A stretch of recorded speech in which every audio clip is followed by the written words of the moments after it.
Hi friends, welcome back to our channel. నేను మీ Anusha Prashanth cooking vlogs.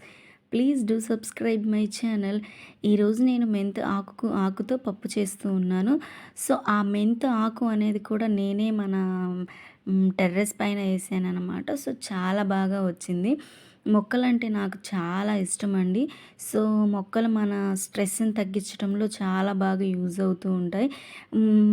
ఆకుకూరలైనా కూరగాయలైనా మన చేతులతో పండించుకొని తింటా ఉంటే మనకి చాలా సాటిస్ఫాక్షన్గా అనిపిస్తూ ఉంటుంది.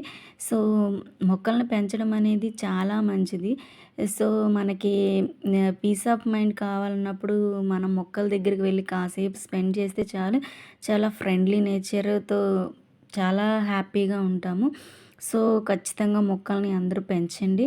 వృక్షో రక్షిత రక్షితః అన్నారు. మీరు కూడా మొక్కల్ని పెంచండి. మొక్కల్ని మీరు పెంచండి, అవి మిమ్మల్ని బ్రతికిస్తాయి. సో మనం బ్రతికించడం కష్టం, కానీ పెంచడం అయితే కష్టమేమి కాదు.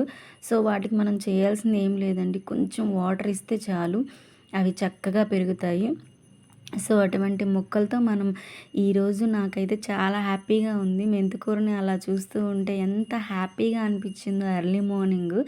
సో ఈరోజు పప్పు చేద్దాం అనిపించింది, అందుకని చెప్పేసి నేను ఈరోజు మెంతాకూర పప్పు చేస్తూ ఉన్నాను. నాకైతే మొక్కలు అంటే చాలా ఇష్టమండి బాబు. వాటిని అయితే చాలా కేరింగ్గా చూసుకుంటాను. ఎవ్రీడే కాకపోయినా కనీసం 2 డేస్కి 1 టైం అయినా వాటర్ యాడ్ చేస్తానన్నమాట. సో అంత ఇష్టం నాకు మొక్కలంటే. సో మా ఇంటి చుట్టూ మ్యాక్సిమం ఉన్న సరౌండింగ్ అంతా యూజ్ చేసి మొక్కలను పెంచుకున్నాను.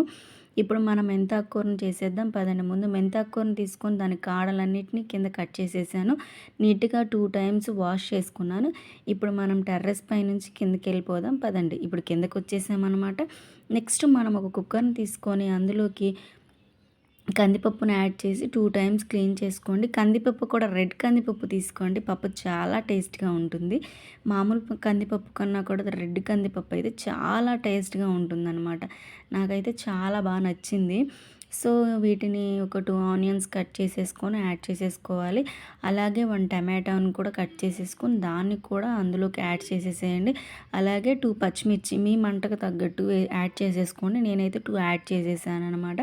ఇప్పుడు అలాగే 2-3 రెమ్మల చింతపండును కూడా యాడ్ చేసి మనం నీట్గా కట్ చేసిన మన మెంతాకు కూర ఉంది కదా, సో దాన్ని కూడా పప్పులోకి యాడ్ చేసేసాను. యాడ్ చేసిన తర్వాత అందులోకి ఒక గరిట కారంని యాడ్ చేసేసాను.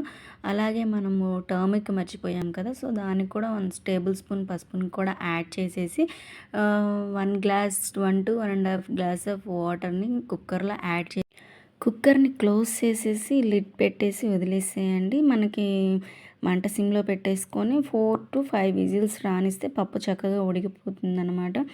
అంతకు మించి ఎక్స్ట్రా విజిల్స్ అవసరం లేదు. సో ఉడికిన పప్పును తీసి పక్కన పెట్టుకొని కొంచెం ఉప్పేసి మెత్తగా వెనిపి ఇలా పక్కన పెట్టేసుకున్నాము. ఇప్పుడు ఒక బాండీని పొయ్యి మీద పెట్టేసుకొని అందులో గరిట ఆయిల్ని యాడ్ చేసేసి తాలింపు దినుసులు ఉంటాయి కదా, పోపు, సో వాటిని 1 టేబుల్ స్పూన్ ఆఫ్ పోపు, అలాగే 2 ఎండుమిర్చిని, 2 వెల్లుల్లి రెమ్మలను కూడా దంచేసుకొని యాడ్ చేసేసుకుందాము. అలాగే కొంచెం కరివేపాకు కూడా యాడ్ చేసేసుకుంటే మన పోపు రెడీ అయిపోతుంది. సో ఈ రెడీ అయిన పోపుని మనం ఆల్రెడీ కుక్ చేసుకున్నాం కదా పప్పు, ఆ పప్పును కూడా ఇప్పుడు మనము రెడీ అయింది కదా చూసారా, ఇప్పుడు ఇందులోకి మనము ఆల్రెడీ కుక్ చేసిన మన పప్పును కూడా ఇందులో యాడ్ చేసి జస్ట్ 1 మినిట్ ఉంచేసి స్టవ్ ఆఫ్ చేసేసేయండి. మనకి మెంతాకు కూర పప్పు రెడీ అయిపోతుంది. సో ఎంతో టేస్టీ అండ్ హెల్తీ ఫుడ్ మనకు మనం ప్రిపేర్ చేసుకొని తినడం వల్ల మనం హెల్తీగా ఉంటాం.